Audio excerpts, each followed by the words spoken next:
Dear ladies and gentlemen, we are beginning our session on logistics and transport.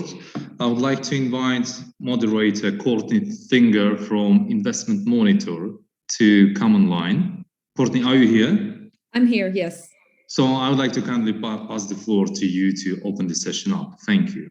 Thank you very much, Sergey, and thank you very much to the organizers for having me involved in this session. And Investment Monitor is extremely honored to support this event as a media partner.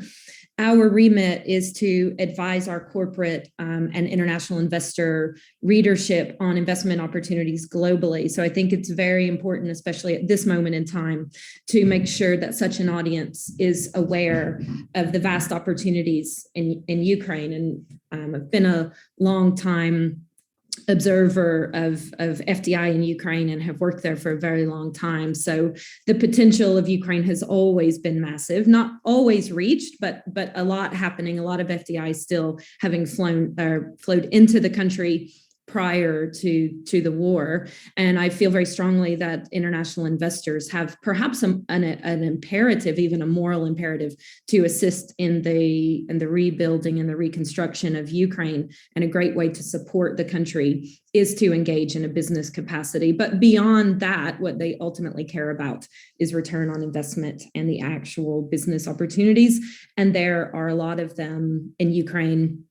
I would like to support and reiterate Sergey's really interesting points and presentations earlier about the urgent need for political risk insurance, which really can give that reassurance and help underpin the investment attractiveness of Ukraine. So as you know, our focus for the purposes of this session is on transportation and logistics. Now, due to Ukraine's size and its geographical location, has always been an extremely interesting place as not just transshipment, but as a logistics and distribution hub. So I'm really interested to hear how this can be further developed, even despite the invasion and the difficulties experienced at the moment. And despite these difficulties, there's actually quite a lot of activity. And in fact, in July, the EU included Ukrainian logistics routes in the Trans-European Transport Network. This is quite an important development and should help enhance the development of multimodal transportation across Ukraine, reduce logistics costs, and encourage more investments from European logistics companies and other companies, and therefore help modernize the sector. So it's quite an exciting time despite the vast challenges. Our program for this session will be much like the previous panel. We will first have a presentation of sectoral research from UkraineInvest, and this will be delivered by Andrii, Ryzvaniuk, an investment advisor at the agency. I'll add my little disclaimer here, and that is my apologies if I mispronounce any names. I can actually read a bit in Ukrainian. I can read Cyrillic, but I'm from Alabama. My tongue cannot make the sounds that I wish that I could make to say your names, your beautiful names properly. Following that, we'll be presented with details of some specific investment projects and opportunities. And this is really where we get into the meat of the session. For these, we will hear from Dr. Andrii Dligach, CEO of Advanter Group and co-founder of the Center for Economic Recovery. We'll then hear from Larysa Melnychuk, Chief Investment Officer of ZAMMLER Ukraine, and Mikhailo Zernov, Non-Executive Director of the European Lithium Public Company. If there's been updates to any of the speakers since I was last briefed, please, again, do apologize and introduce yourselves properly when you come on. So let's start first with our presentation of sectoral research on transport and logistics. Thank you very much. Let me share my screen.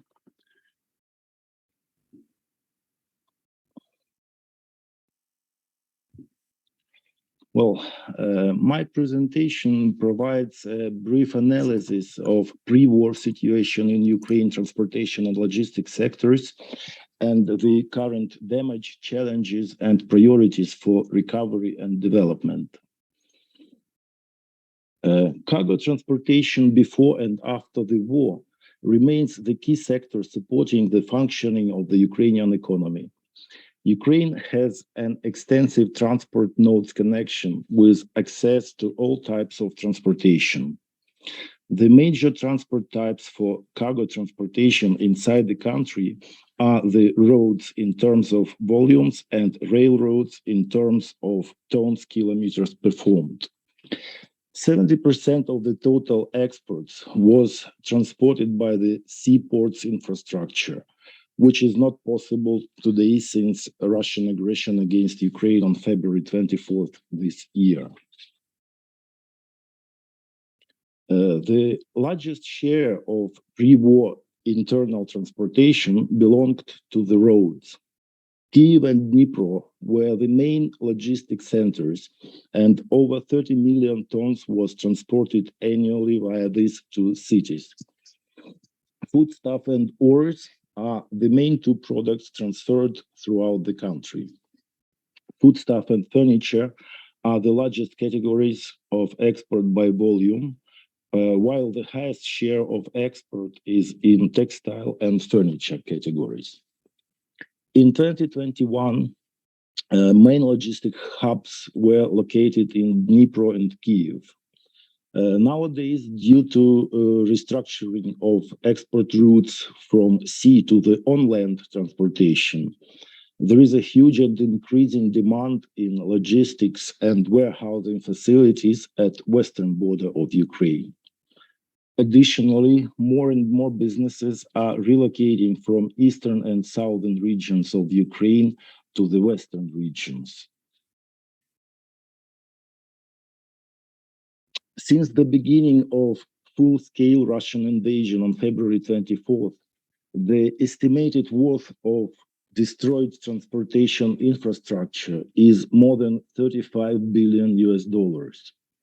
Most damaged asset categories are roads, highways, bridges, railways, and rolling stock.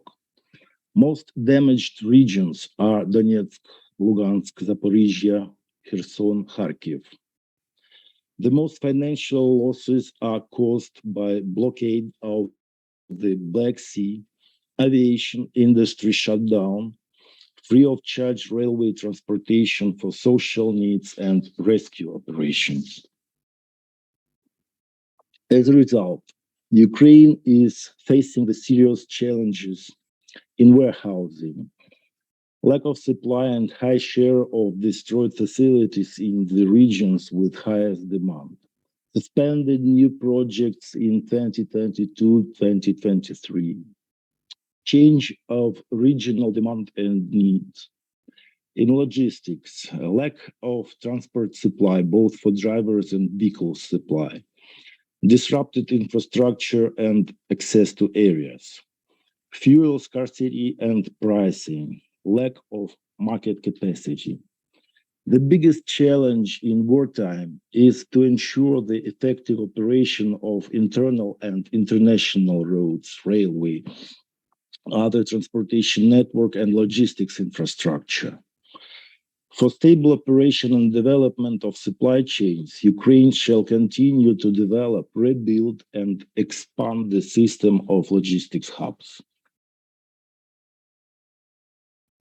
Ukraine has all necessary preconditions for quick recovery and development.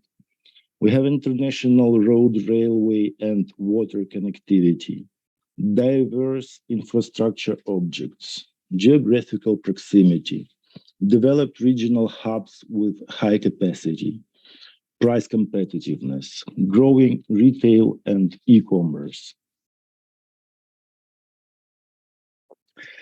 Stable operation of transportation and logistics network, maintaining the existing and development of new supply chains is vitally important for functioning of our economy. For this purpose, all related sectors shall be involved in this process. Transportation and logistics sector are both the cornerstone of presented cross-cutting sectors and is very reliant on them at the same time. The key points to focus both from the government and private sector are the infrastructure recovery, maintaining and development of transport nodes, corridors, and engineering facilities, logistics operability, water, road and railways, interoperability, rolling stock repair and supply, OPEX affordability, supply chains and warehouses, warehouse and technical supply availability, new regional routes, affordable rates and fares. We move forward with the green principles that should be applied in reconstruction of Ukraine. For this purpose, let's take a look at the opportunities that we have in production of green technologies. For example, batteries for electric vehicles. Batteries manufacturing facilities in Europe will grow 10 times within 2020-2025 period. Total manufacturing capacity in Europe is forecasted at over 424 gigawatt hours in 2025. China is anticipated to continue to be the largest producer, while its share will be decreased. Ukraine can become the main partner in the European Green Transition Program, and production facilities can be located in our country. Here we have three main factors that determine our manufacturing opportunities. First, more and more European manufacturers are relocating their production facilities closer to Europe and closer to consumer markets. Second, Ukraine has rich lithium, copper, cobalt, and nickel deposits. These critical materials are crucial for battery production. And third, electric vehicles and electric vehicles infrastructure are quickly developing in Ukraine. Ukraine IT sector is also presenting new ideas and solutions in electric vehicles infrastructure management and working flow. Thank you very much for your attention. Thank you very much for that. That gives an excellent overview on what's on offer in terms of the headline opportunities and what support is available. Apologies, I'm having trouble with my camera. There we go. And now we will delve down into a bit more detail of specific opportunities. And the first that we'll hear about is opportunities in logistics hubs, which are totaling some $400 million. Over to you, Dr. Dligach.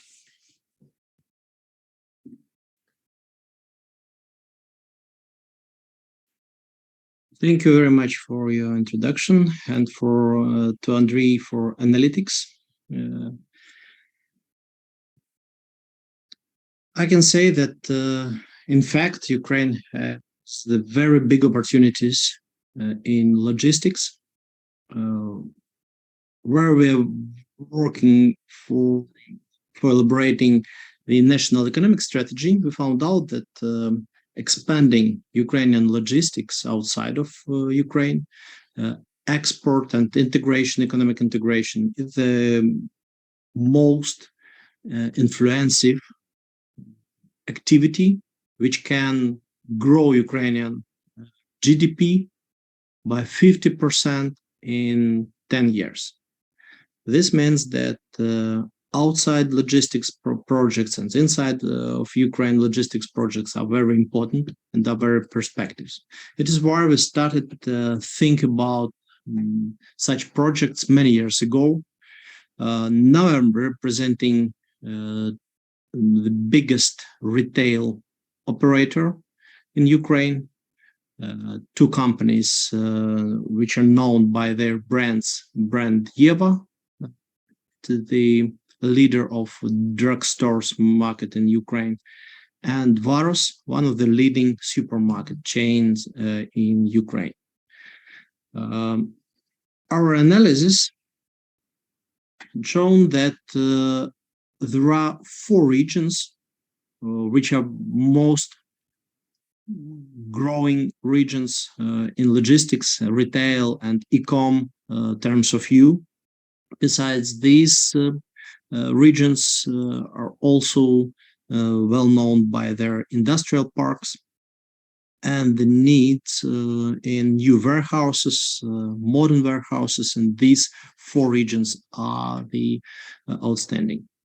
These regions are Lviv, Kiev, Dnipro, and Odessa. It is why we decided to implement this big, very big for Ukraine project in development of 4 distributed logistic hubs in these 4 regions with 700,000 square meters perspectives. Total investment for this project is $450 million. We do have our own resources to start this project. We see that we'll have 7 years payback period, and we will start operating in approximately 18 months after the start of this project. We hope to have the end of the next year at least one big logistic hub which will start operating.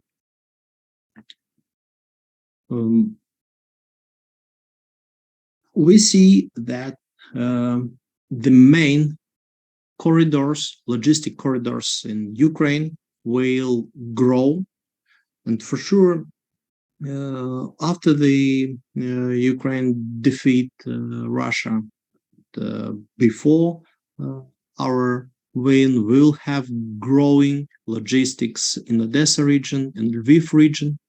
It is why we see these 2 regions are as the important part of our logistic hubs network. But the main region for our project is the Kiev region because of the several issues I'll show later. We'll start this project for sure with smart grid idea. We are trying to implement a lot of new technologies for smart grid, for heating, for electricity, for waste processing, to have full cycle in our project. We hope to have totally electric warehousing in our logistic hubs, and for sure we will develop complex infrastructure for operating, including hostels, recreations areas, etc., for staff and for some kind of producing work inside of logistic hubs. This war shown that our warehousing system, especially in Kiev, is very fragile. It is why we need to rethink how we will develop our warehousing system in Kiev region in the future. More than 350 square meters of warehouses were destroyed, 50% of this amount fully destroyed during this war, during this invasion. In fact, we lost a lot of square meters, but even more, we lost potential projects because they have completely stopped in development. So in 2 years, we'll have at least 500 square meters deficit of high quality warehouses in Kiev region. It is why we think that Kiev region is first our priority, and we would like to start with 2 warehouses in Kiev region.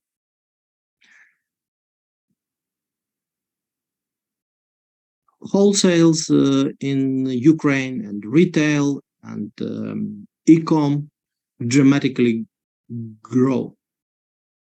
It was before the war, and we will have the same tendency after the war. It is why we will need even more warehouses in nearest future. And this deficit in our country will be more than 2 million square meters in 2 years. Some of regions now are in recession. in terms of warehouses and logistics. First of all, Dnipro region and Odessa, due to the outside logistics destroyed, stopped completely or partially. But vice versa, Kiev region now is in recovery process, and Lviv region still expanding in terms of logistics. So our first priority, first step for our project is developing of the warehouses in Kiev region and Lviv region. We will be concentrated next year on these two regions, and we'll add 200 square meters in Dnipro and Odessa next year. A few words about the company. Actually, it's two companies which have leadership in some markets. Yeva, it's a drugstore store chain of stores with more than 1,000 retail stores around the Ukraine. Varus is one of the leading supermarkets in Ukraine, also a supermarket chain in many of Ukrainian regions. Company is leading Ukrainian market more than 20 years.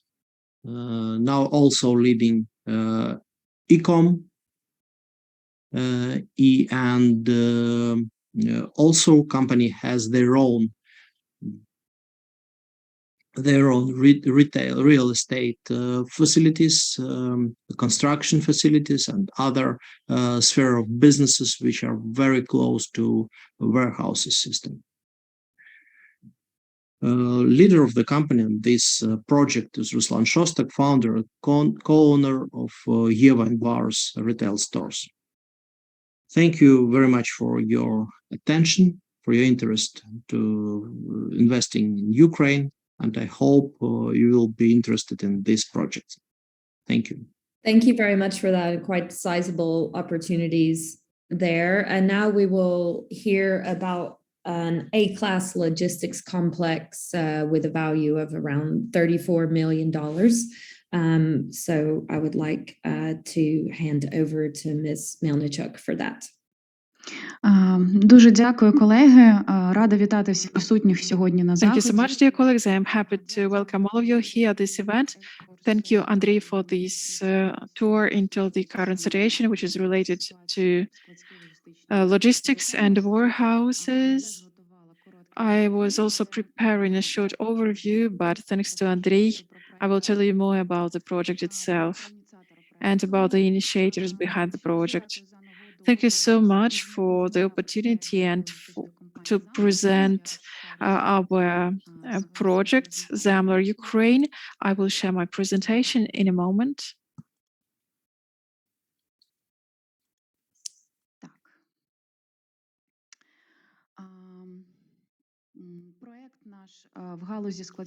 This project in the logistics area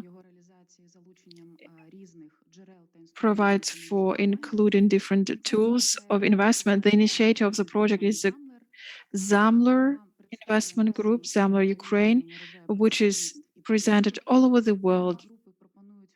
These companies and groups offer their services in logistics and transport. They also provide a full scale of logistics and warehouse services. ZAMMLER is the Ukrainian 3PL operator, which is one among the leaders of international companies. The first company of the group was founded in 2007. Right now, the company includes 6 representative offices that have such countries as Ukraine, Poland, Kazakhstan, and other countries. We aim to build a warehouse of A-class near Kiev in order to ensure our own needs. The necessity to build this project was born many years ago, because right now we rent the warehouses, which decreases our opportunities to engage new clients and to develop warehouse business in our company. Based on our experience and analytical reports of such companies as CBD and Colliers, we have also rights to say that this area of investments has been on the rise before the war. In a couple of years, and even during the pandemic, it showed the lowest decrease and the highest demand. I won't stop at reviewing the situation in warehouses and logistics and the situation with property of Kyiv, of Greater Kyiv, but I would like to say that Andrii was right that 400, almost 400,000 square meters of warehouses were destroyed or damaged. And as of now, the lack of warehouses is about 3%, including the possibility to sub-rent. In comparison with the first quarter of 2021, this vacancy was 1%.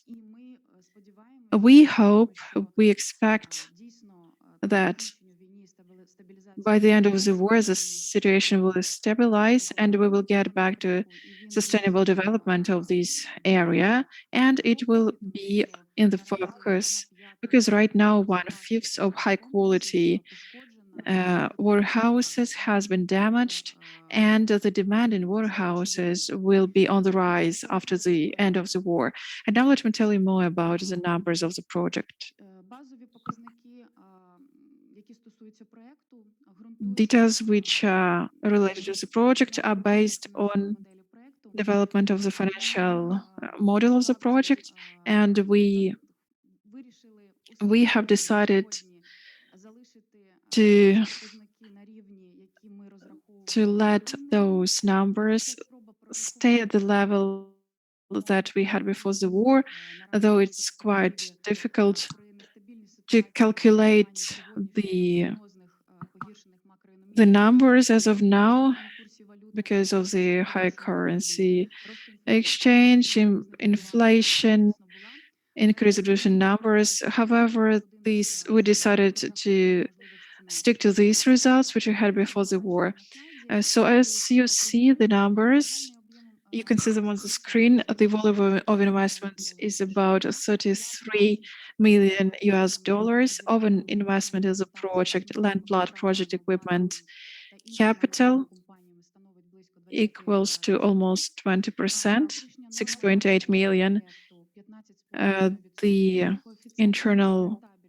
The IRR is 15.5, ROI is 8.6, the payback period is 8.5 years. All of these numbers are not stable and they might be changed after the development of the budget of the project, after adoption of the investment scheme, and it will depend on the participation of investment partners. Next slide. The brief description of the project. As of now, we work with our contractors, and the key information which you can see here on the land plot of 10.2 hectares, which belongs to the company, we can locate a warehouse about 70,000 square meters of useful area. This will be a warehouse with storage area, mezzanine, with fulfillment zone, with cross-docking and office buildings for our own use and needs of the clients. Before the war, we have received technical conditions to add communications. We had to call for proposals.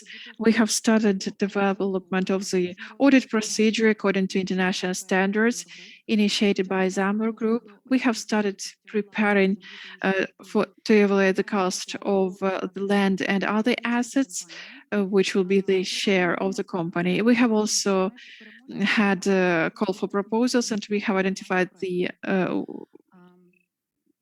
winner. the one who will take care of the equipment of the project. Let me tell you about some advantages of the project.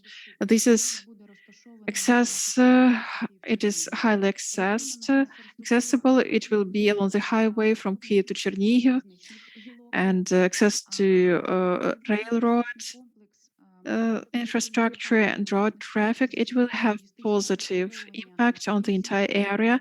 It will service Kyiv region, including two big cities, Kyiv and Chernihiv. It will take about 1 hour to deliver to the center of Kyiv. It will contribute to developing the territories in the eastern direction from Kyiv. It will improve the environmental situation in the capital. The location will let deliver projects using railway infrastructure and not using the roads. Additional advantages: a portfolio of existing projects with long-term projects which generate cash flow, additional cash flow monthly from rent. And when we move to our own building, we will get additional money. And the warehouse will be equipped using our own capacities, which is used now. We have professional employees and is close to residential areas, which will let us increase the number of employees if necessary for the projects. Let me tell you more about the ZAMMLER position, about how the market looks like in Ukraine. The key players of the market are the following. As you can see here on the list, there are the key players on the market. ZAMMLER is one of the top 5 warehouse operators in Ukraine, and it competes with international representatives of these. The share of the company before war made 11.3%, and after the implementation of the project, it will make approximately 13%. Nearly 90% of our customers are internationally well-known brands, and after war, their products will be high on demand. And I will say a couple of words about our achievements. We can boast of 15 years of a stable development on the market, over 400 employees working in the Ukrainian companies of the group. We operate nearly 50,000 square meters of warehouse spaces, and we are developing our own fleet of trucks and invest in the development of youth and our team. And we also implement innovative and social projects. Our team of top managers are high-quality experts and professionals in their area. Our top manager, Viktor Shevchenko, has initiated this project, and now he is the head of a logistic division in the armed forces of Ukraine. And now on the screen you see my contact information. I will be happy to answer your questions related to the project. We've got a business plan and all the calculations. We are sure that our project will be implemented. We are absolutely confident. And we've got the sustainable action plan. Thank you for your attention, and many thanks to UkraineInvest for arranging such an event, which gives us hope for the best future and the development of our country. Thank you very much for that. Very interesting, quite nice targeted opportunity. So we have 2 more opportunities or areas that will be presented to you, and some update to the program. First, we'll be looking at lithium, which is always incredibly interesting, being such an essential component to so many goods. And this speaker will be Maxim Shinkarenko, Investment Director for Millstone & Company, which is a shareholder in European Lithium. He will be speaking instead of Mikhail. After that, we will hear about a logistics hub in Transcarpathia, which is an opportunity valued at 100 million. And for that, we will have Elena Chapishko, Head of Government and External Relations for the Eurocar Group of companies. I will hand over first to Maxim to tell us about a little bit about industry insights of lithium in general, but more specifically about what how he sees development projects between the EU and Ukraine. Over to you. Hello, everybody. Hello, Courtney. Thanks for this good introduction and running this session. Before I go ahead with my presentation, I would like to express my acknowledgement and gratitude to UkraineInvest for organizing this event, Rebuilding Ukraine, because war is temporal and business is eternal. And it's right time to talk about business that we're going to quickly run and develop once the war is finished. Let me take some time to show you my presentation. Sorry.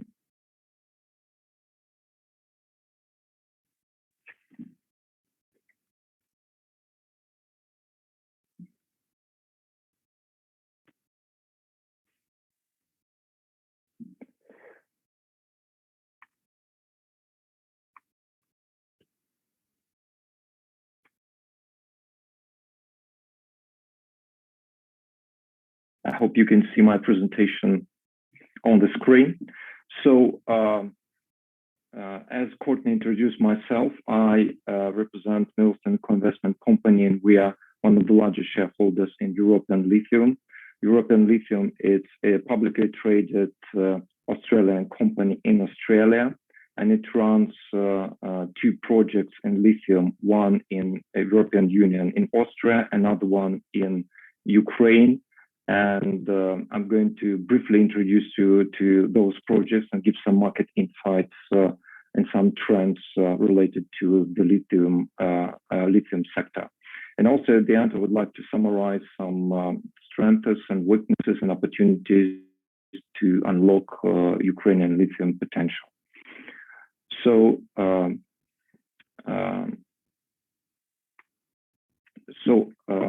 just a sec.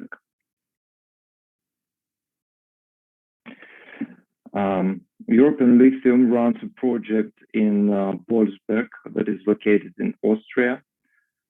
This is a project at the quite late stage of its exploration and development. The main ore that is discovered is spodumene. The total resource available is about 13 million tons of spodumene.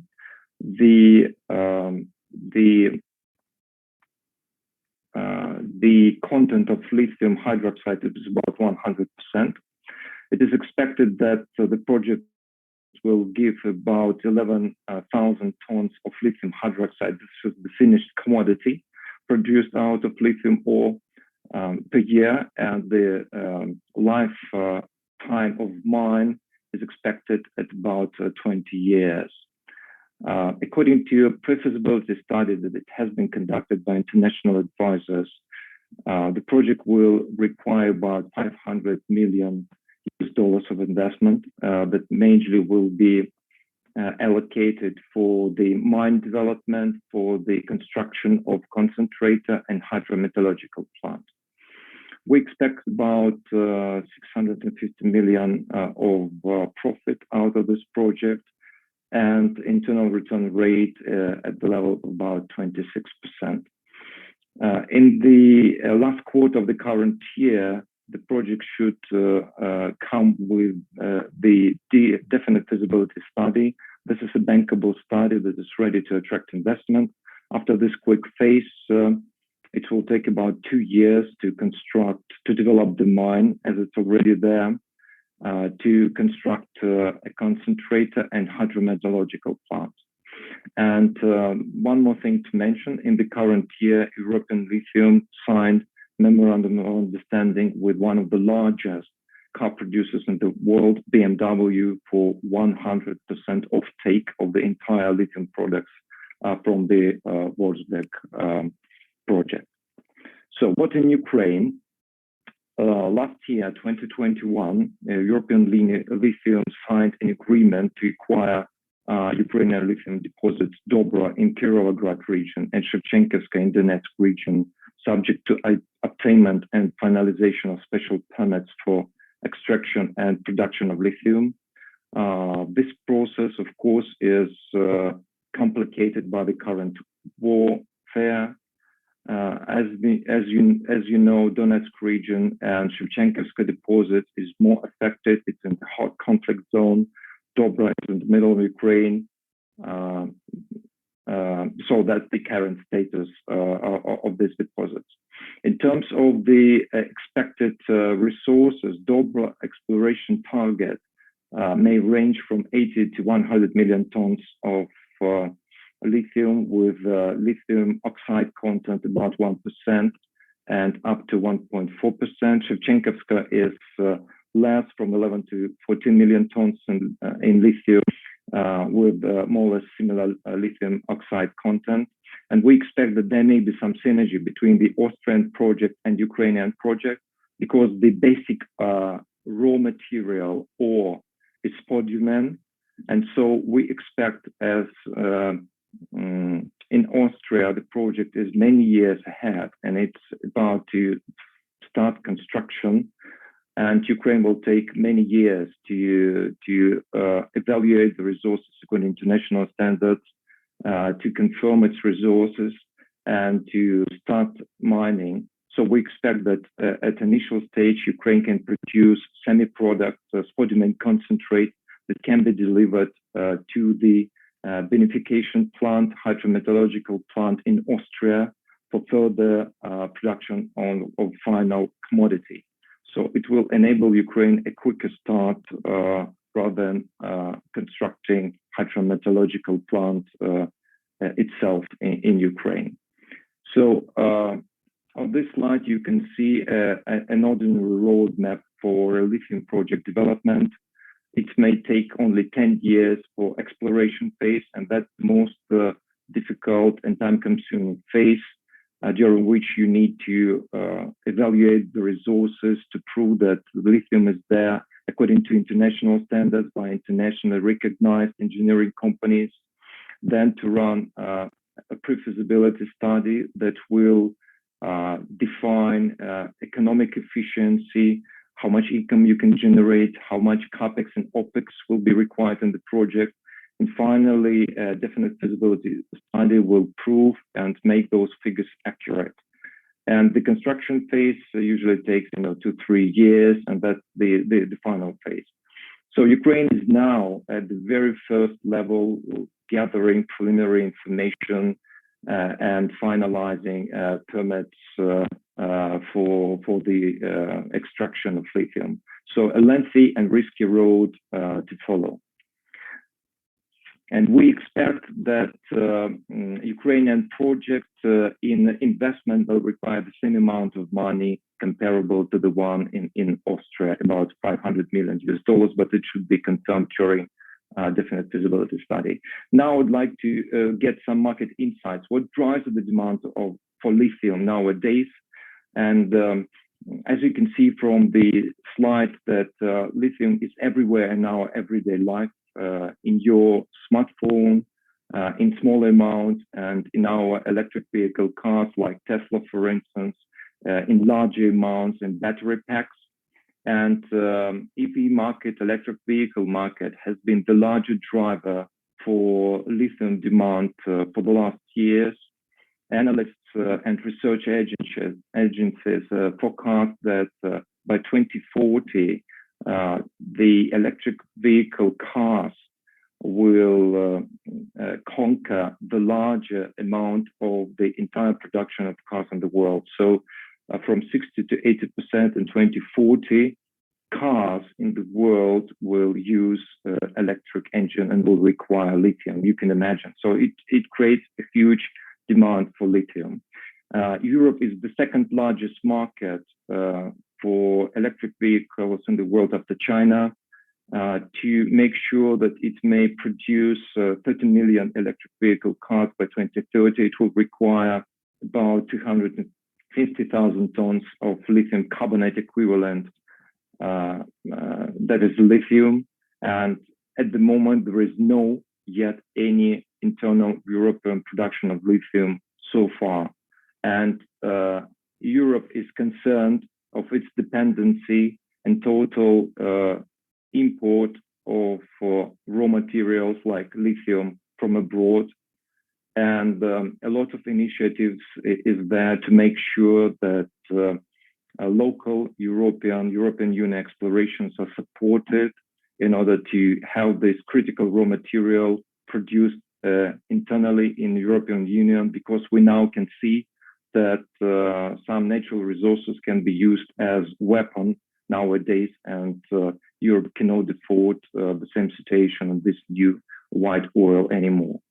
So if to look where Ukraine is in resource, lithium resource availability compared to other countries, we are not sort of the larger players. We should understand that, but we have some amount of resources available, about 30,000, about 0.3 million tons of lithium potentially can be available. Of course, it should be verified by international engineering companies, but that's the situation.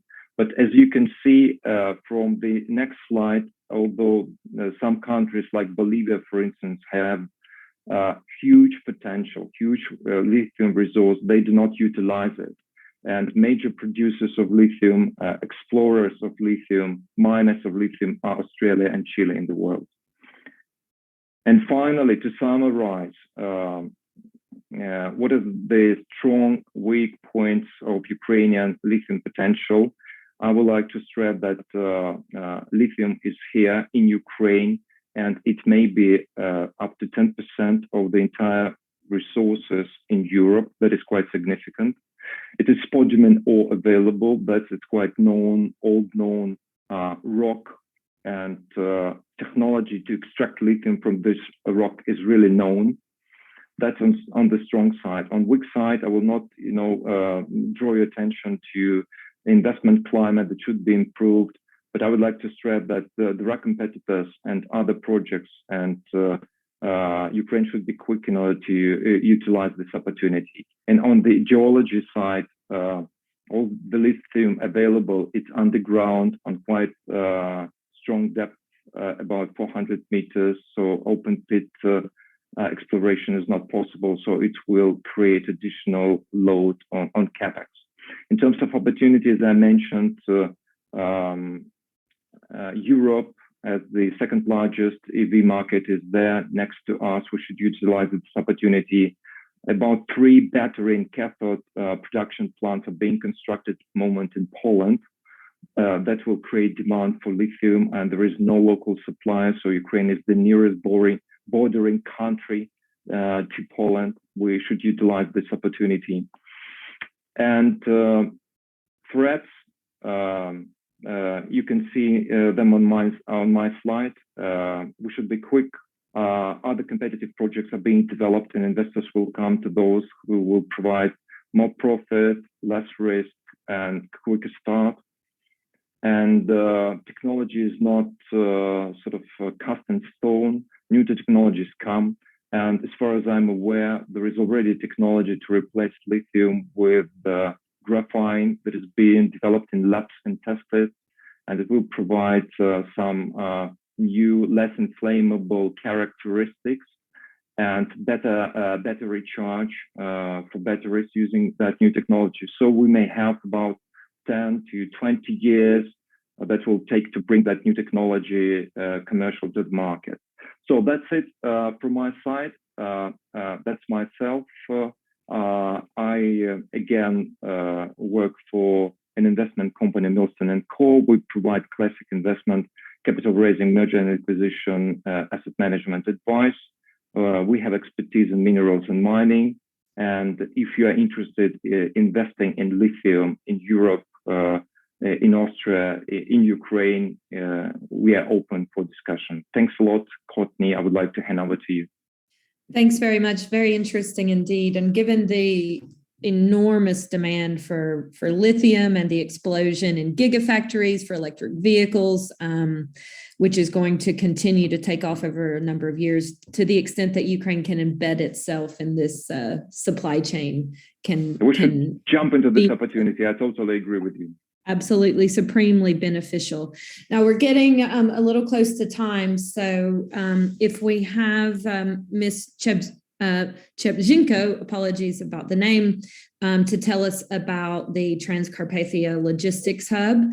Unfortunately, we'll have to be a little brief as we're coming to time, but we're looking very much forward to hearing about this opportunity that's priced at around $100 million. Good afternoon, Courtney. Good afternoon, Orest. Thank you very much. My name is Yelena Chepishko, and I'm representing the Transcarpathian Logistics Hub. I currently prepared some short presentation, which I'm gonna share with you right now to tell you about a little bit more about what we are, what we do, and what are our current opportunities. I hope you see the slides.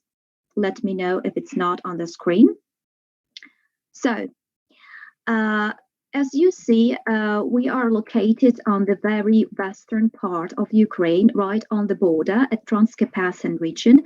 And this is one of our most advantages, privileges that we have because of the very short logistics to European Union.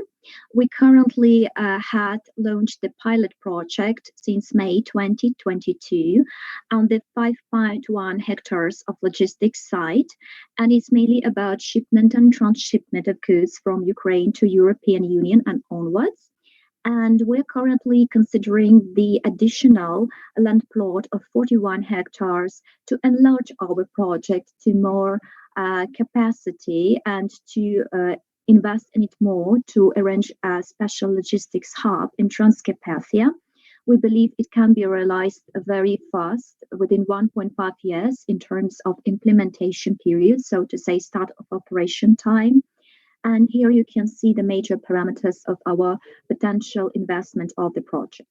Couple of words who we are and why do we engage in these activities. Actually, I represent Eurocar company. Eurocar is the official manufacturer of Skoda cars, Volkswagen Group facility, having the contract of Volkswagen for many years, more than 20 years in Ukraine. We run these facilities since 2001, and we produce all Skoda branded models for the Ukrainian market currently. But on the other hand, besides that, and because of the situation with the shrinking Ukrainian market due to the war, we understood that we have to look a little bit behind our horizon and to use some opportunities which provides our production facility. One of these things is the big territory which we possess, and it's run under the Solomonovo Industrial Park, which is 66.2 hectares in Transcarpathian region, where Eurocar is an anchor company. And the second one is already existing logistics hub and railway terminal that we currently possess at the Eurocar. On this map, you see both the location and our logistics potential that we currently use and have. We have already 3 European GOG lines and 1 European CIS GOG line, which provides us to use for a logistics terminal, not only for the production of goods, of course, but also for delivery of additional goods. And besides that, the location delivers us the potential to provide it very fast and just in time, because the goods can be delivered right from the European Union to the territory Ukraine, stored and transshipped to different places inside the country or outside the country using the railway, so to say, avoiding the bottlenecks driven by light commercial vehicles or by commercial vehicles or by transportation by trucks. And these are currently, as I already mentioned, we split this into 2 options. The first one is, so to say, the pilot project, which we launched a couple of months ago. And we flatter ourselves with the idea it was quite successful so far. If you look down this slide, these are current partners. When the war started, we believed that we can use it for the distribution of humanitarian aid. And we conducted agreements with the Red Cross, United Nations, and people in need. The current logistics hub operating for humanitarian aid is quite proactive. We have been delivering goods from this big organization and beyond and transshipping them to different regions of Ukraine to people staying in need during the start of war and still continuing this activity. But on the other hand, we understood that we can use this potential, logistics hub, for the commercial activity, and we definitely involved additional partners. You see the logos like Volkswagen, agricultural companies, Samsung, etc., which we have been contracting with since May 2022. What we currently operate is the 6,000 square meters area with the possibility of expansion of the open customs license warehouse, which means that the customs clearance of goods can be delivered definitely on the site, not to involve additional time for customs clearance outside the warehouse or the site. We also have already constructed warehouses. You see the area on the slide. I would not repeat it. And of course, our activities are mainly receiving goods, storage of goods, shipment and transshipment of goods, and sending commodity cars and the humanitarian activities, as I already mentioned. This is the first stage and the first project we have been launching recently, and you're very welcome to join if you have any need for transportation currently. But the other stage we are considering as a future project, and why we're here today, is we are in search of the strategic partner for enlarging these activities.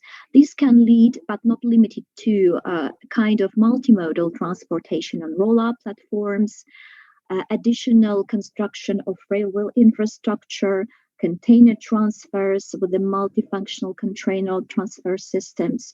It is also about the warehouse storage and enlarging the capacity of A+ level warehouse space up to, according to our calculations, 100,000 square meters. And we believe that can trigger the potential project with 150 wagons per day capacity. We already start the additional pilot project in November concerning the receiving and sending of trailers on special railway platforms. And we believe if it is successful, we can move forward. What we can suggest is the two types of business models for potential investors. The first one, we, as I said and mentioned earlier, are in search of the strategic partner who can run, invest the business in logistics together with us, like a joint venture, and definitely has experience, customer base all over the Europe. And the second one, which can also run in parallel, is the turnkey construction of logistics facilities for certain customer, which can be done on a turnkey basis. Actually, I tried to keep it as short as possible in order that we're in time. Here you can find my contact and the contact of the head of the project manager. Feel free to write, SMS, text us whenever you need any additional information. Thank you very much for your attention.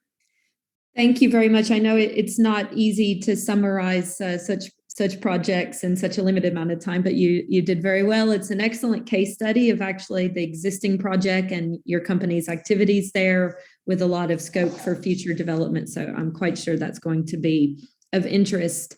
And we finished pretty much bang on time, and that's rounded out our session here. So again, I just want to thank all of the excellent speakers, and thank you to our host and organizers for giving this platform. And I